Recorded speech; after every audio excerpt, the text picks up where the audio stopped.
வணக்கம் மக்களே. நம்ம அன்றாட அரசியல் தான் பார்த்துட்டு இருக்கோம். அந்த விதத்துல நம்ம இன்னைக்கு என்ன பார்க்க போறோம் அப்படின்னா, நம்மளுடைய விஜய் அவர்கள் கூட நம்ம தலைமை வைகோ அவர்கள் சேர போறாப்லையா. ஏற்கனவே அவரு நம்ம தலைவனை பத்தி உங்களுக்கு எல்லாத்துக்குமே தெரியும். எப்படி ஒரு உணர்ச்சி வசப்படுற தலைவன் தெரியும். அந்த தலைவர் நான் விஜய் அவர்களின் தலைமை ஏற்று தற்போது எங்கே போகிறேன் என்றால் தாவேகா கட்சியில் போய் இணைந்து என்னுடைய கூட்டணியை வலுப்படுத்த போறேன் அப்படி சொல்லி இருக்க வேலையில தலைவன் போனே எப்படின்னு உங்களுக்கே தெரியும். விஜயகாந்த் எப்படி வச்சாரு அப்படின்னு தெரியல, எப்படின்னு உங்களுக்கே தெரியும். அதுல இப்ப ரொம்ப சந்தோஷமான மூட்ல இருக்காப்லயா திமுக காரங்க. ஏன்னா எப்பா தலைமை உணர்ச்சி வசம் பொங்கி போறாளு, நம்ம கட்சி என்ன நல்லா இருப்பா அப்படிங்கிற மாதிரி நினைச்சு போனா போட்டுப்பா நம்ம எப்படியாவது தப்பிச்சுக்கலாம் அப்படின்ட்டு தலைவன் டீம் தலைமைக்கு எப்படியா நீங்க போயிருங்க அப்படின்னு சொல்ல தலைவருக்கு டிஸ்ட் வைக்கிற மாதிரி ஐயா மு.க. ஸ்டாலின் அவர்கள் நீங்க அங்க போங்க, ஆனா உங்களோட எம்எல்ஏக்களை நான் குதிரை பேரும் அப்புறம் ஒட்டகை பேரும் எல்லா பேரும் வச்சு நான் பாத்துக்கிடுறேன் அப்படின்னு சொல்ல அக்செப்ட அப்படியே என்ன சொல்றது ஒரு டென்ஷன்ல இருக்காப்லையா ஐயா வைகோ அவர்கள். அது மட்டும் இல்லாம ரொம்ப குறைச்ச கொடுக்காங்களாம். நம்ம ஒரு அமைச்சர் போதைப் பொருள் ஒரு வீடியோ ஒன்று வந்திருக்கு இல்லையா, அந்த பிரச்சனையும் பயங்கரமான ஒரு பிரச்சனை இருக்கா.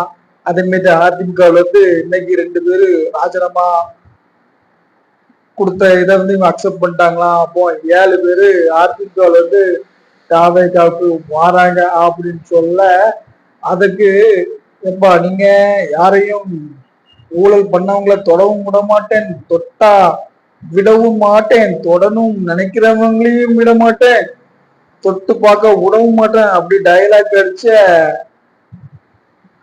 தலைமை விஜய் அவர்கள் இந்த 7 பேரு அதிமுக வந்தாங்களே அவங்களுக்கு எல்லாருமேலையும் ஊழல் குற்றச்சாட்டு இருக்கு. உங்களை எப்படி திரும்ப கட்சிகளை சேர்த்துக்கிடுறீங்க? இப்பதான் நீங்க சினிமா டைலாக்ல அடிச்சுக்க தொடவும் விட மாட்டேன் தொட்டா விட மாட்டேன் அப்படின்ட்டு.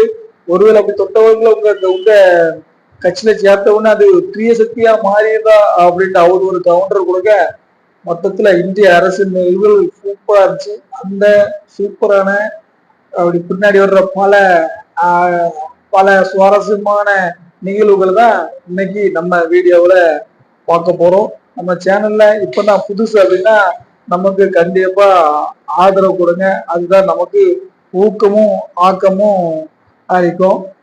முதல்ல முதலமைச்சர் விஜய் அவர்களுக்கு வேட்டு வச்ச வைகோ நம்ம தலைமை தானே தலைவன் அவருடைய உணர்ச்சி பொங்குற பேசுற வைகோ அவர்கள் விஜய் அவர்களை சந்திச்சு நான் உங்களுடைய கரத்தை உங்களுடைய கையை உங்களுடைய ஆட்சியை வலுப்படுத்த நான் உங்களுடன் இணைய போகிறேன் அப்படின்னு கையில காலில் உளுந்து ஒரு வழியா விஜயும் அதுக்கு சம்மதிச்சு சரி சம்மதிச்சிட்டீங்க, சரி வாரம் சொல்லிட்டீங்க, ஒன்றும் பிரச்சனை இல்லை. ஆனா நீங்க வெளியே போய் சொல்லும் போது என்ன சொல்லணும்னா எனக்கு ஸ்டாலின் அவர்களுடைய அந்த அந்த பாயிண்ட் எனக்கு பிடிக்கவில்லை. அதாவது அதிமுகவும் திமுகவும் சேர்றவங்க இருந்தாங்க, அதனாலதான் நான் கோவப்பட்டு இந்த கூட்டணி விட்டு வெளியே போறேன் அப்படின்னு மாதிரி சொல்றேங்க. அந்த ஒரு செட்டப் தான் நல்லா செட் ஆகுது அப்படின்ட்டு தலைவர்கிட்ட சொல்ல சரி உங்க ஆளுக்குள்ளேயே ராஜினாமா பண்ண சொல்லுங்க, எப்படியோ நாங்க ஜெயிக்க வச்சிடுற அப்படின்ட்டு தாவேகா தரப்பும் ஐயா வைகோட சொல்ல அதை நம்பி ஐயா இப்ப பாருங்க நான் எப்படி ராஜினாமா பண்ணிட்டு எங்க ஆட்களை கூட்டு வாரம் பாருங்க அப்படின்ட்டு வீர டயலாக்லாம் அடிச்சுட்டு போனாப்புல வைகோ அவர்கள். போன விஷயத்துல என்ன ஆச்சு அப்படின்னா நல்லாதான் பில்டப் பண்ணிட்டு போனாரு. ஓஹோ நீங்க அப்படி போறீங்களா அப்படின்ட்டு ஐயா ஸ்டாலின் அவர்கள் அவள் அங்க டீலிங் பேசிக்கிட்டு இருக்க, இங்க ஸ்டாலின் அவர்கள் எப்பா 2 எம்எல்ஏக்கள் இருக்கீங்க, நம்ம சின்னத்துல தான் உதயசூன் சின்னத்துல தான் ஜெயிச்சிருக்கீங்க, உங்களை அப்படி இப்படி நம்ம பாத்துக்கலாம்ப்பா, அடுத்து 1 வருஷமோ 2 வருஷமோ இந்த ஆட்சி ஓட போகுது, அதனால கவுன்சிக்கலாமா அப்படின்னு சொல்லு. அது எங்க குதிரை பேரமா அல்லது ஒட்டக பேரமான்னு தெரியல, எங்க ஐயா வைக்கோதான் அவருக்கு புது புது பேரெல்லாம் வைக்கிற அப்படின்னு சொன்னா உடனே இவங்க 2 பேரும் ஐயாவாவது குய்யாவாவது யாரு எங்க வைகோ ஐயாதான் அவரை நாங்க பாத்துறோம் அப்படின்ட்டு அவங்க எம்எல்ஏக்களை கமிட்மெண்ட் கொடுக்க மொத்தத்துல 2 எம்எல்ஏக்களும் வைகோ அவர்கள் 2 எம்எல்ஏக்களும் ராஜினாமா பண்ண தயாரா இல்ல. டென்ஷனான ஐயா வைகோ அவர்கள்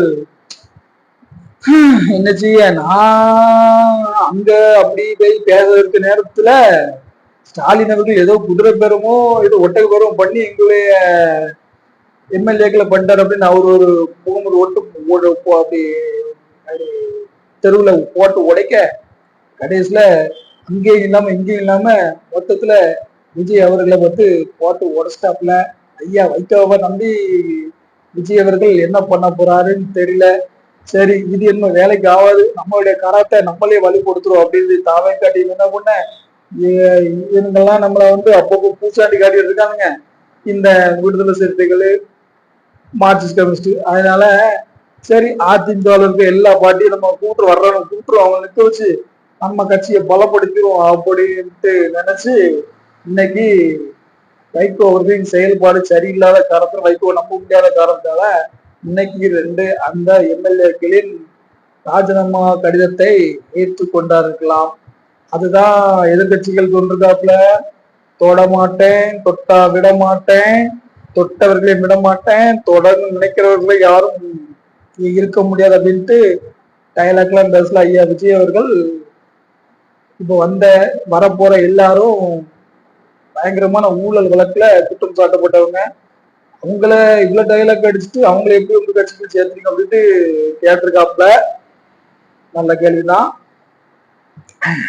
ஆனா அதனால என்ன நடக்க போகுது, இந்த பழைய அந்த ஆவாத சக்திகள் கெட்ட சக்தி எல்லாம் தாவைக்கு வந்தன தூய சக்திகளா மாறுதா அப்படின்ட்டு நமக்கு தெரியவில்லை. மொத்தத்துல குருநாதர் நம்பி விஜய் அவர்கள் இறங்க, குருநாதர் அங்கேயும் இல்லாம விஜயை போட்டு கொடுக்க, குருநாதர் போன இடம் எப்படின்னு நமக்கே தெரியும், உங்களுக்கே தெரியும். குருநாதர் வந்த வேலைய கச்சிதமா செஞ்சு முடிச்சுட்டு கடைசியில குருநாதருக்கே அவர் எம்எல்ஏவே இல்லாம நிலைமையில ஆயிட்டார் அப்படின்னு தான் சொல்ல பாடுகிறது. இதுல அடுத்து என்ன ஒரு பெரிய விஷயம் என்னன்னா, எம்ஆர் விஜயபாஸ்கர் அவர் இன்னைக்கு கட்சியில் சேர்ந்திருக்காப்புல, ரைட்டு சேர்த்துக்கிட்டாப்புல, ரைட்டு அவருடைய ராஜினாமாவை பொறுத்த வரைக்கும் தாவேக்காவுக்கு வர்றதுக்கான முடிவு தான் இருக்காப்புல. ஆனா இந்த எம்ஆர் விஜயபாஸ்கர் யார தோக்கடிச்சார் அப்படின்னா மத்திய அழகன்ங்கிற கேண்டிடேட். அவர் யாருன்னு உங்களுக்கே தெரியும், கரூர்ல இந்த விஜய் அவர்கள் கூட்டரசுல இறந்தவங்களுக்காக ஜெயில் வரைக்கும் போயிட்டு கட்சிக்காக உழைச்ச ஒரு மனுஷன். சரி, அவரை தான் இவர் தோக்கடிச்சாரு. திரும்ப இவருக்கு கரூர்ல சீட்டு கொடுத்து எம்ஆர் விஜயபாஸ்கர் வச்சாருன்னா அப்போ இந்த மதியழகன் எங்க போவாரு, அவருக்கான அந்த அத்தாரிட்டி எப்படி கிடைக்கும், அவருக்கு உழைப்புக்கான அந்த அந்த செயல்பாடு எப்படி கிடைக்கும், அவருக்கான அந்த அங்கீகாரம் எப்படி கிடைக்கும்ன்றது தெரியல.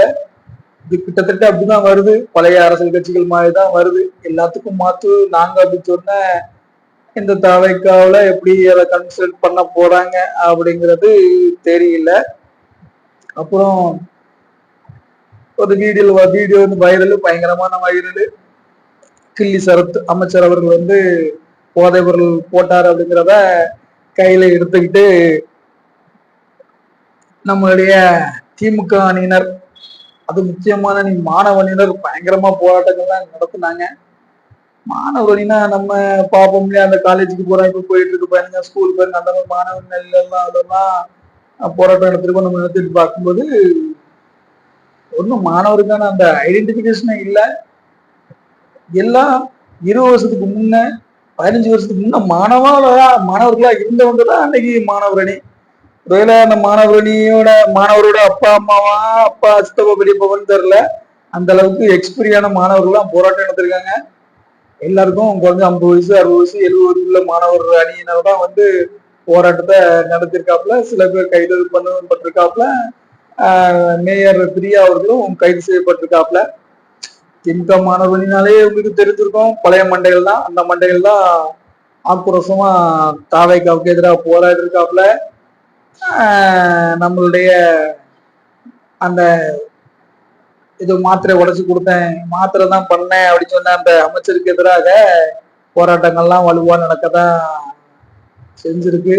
இவங்க போராடின உடனே நம்ம அமைச்சரை மாத்திரலாமா, மாத்தவோமோ அப்படின்ட்டு இவங்களுக்கு பயந்து மாத்துற மாதிரி இருக்கும் அப்படின்ட்டு மாத்தாம இருக்கிறதா கேள்வி. இன்னைக்கு நம்ம டிவிலையும் பார்த்தோம், ஓ இப்போ பிளாஷ் நியூஸ் வருமா, அப்போ பிளாஷ் நியூஸ் வருமா, ஒருவேளை அமைச்சரை மாத்துறாங்களா அப்படின்ட்டு. ஆனா நமக்கு தெரிஞ்ச அந்த விஷயங்களை பொறுத்த அளவுக்கு மாற்றங்கள் இருக்கிறதுக்கான வாய்ப்புகள் தற்போது இல்லை. இப்ப மாத்தினா திமுகவுக்கு பயந்து மாத்திட்டோம்னு சொல்றாங்க அப்படின்ட்டு யோசிக்கிறதாக கேள்வி. இந்த நிலையில முதலமைச்சர் அவர்கள் 2 நாளா வந்து ஒரு மிகப்பெரிய மாநாடு நடத்த போறதாக சொன்னு இன்னைக்கு அதுல முதல் நாள் மாநாடு நடத்திருக்காப்புல. மாவட்ட ஆட்சியர்கள் மற்றும் மாவட்ட காவல்துறையினர் உயரதிகளோட நடத்திட்டு இருக்காப்புல. சட்டம் ஒழுங்கு பயங்கரமா இருக்கணும் அப்படின்ட்டு நிறைய இன்ஸ்ட்ரக்ஷன்லாம் கொடுக்குற கேள்வி. அப்போ 2 நாள் வந்து முதலமைச்சர் அவர்கள் அங்கதான் பிஸியா இருப்பாப்புல. அதனால என்னதான் போராட்டங்கள் நடந்தாலும் மாற்றம் இருக்குமாங்கிறது கேள்விக்குறி. இதுதான் அன்னைக்கு நடந்த அன்றாட அரசியல்கள், இன்னைக்கு நடந்த அரசியல்கள் உங்களுக்கு வீடியோவாக கொடுக்கப்பட்டுள்ளது. இதுல வந்து அன்றாட நடந்த அரசியல்களை வந்து நம்ம கேள்விப்பட்ட வரைக்கும் சமூக ஊடகங்கள்ல கிடைச்சது வரைக்கும் எடுத்துதான் ஒரு தொகுப்பு அவங்களுக்கு போடுறோம். அது யாரையும் குத்த சொல்றதுக்காகவோ யாரையும் மிகப்படுத்தி சொல்றதோ நம்மளுடைய நோக்கம் அல்ல. மீண்டும் இன்னொரு வீடியோவில் உங்களை சந்திப்போம். நன்றி, வணக்கம்.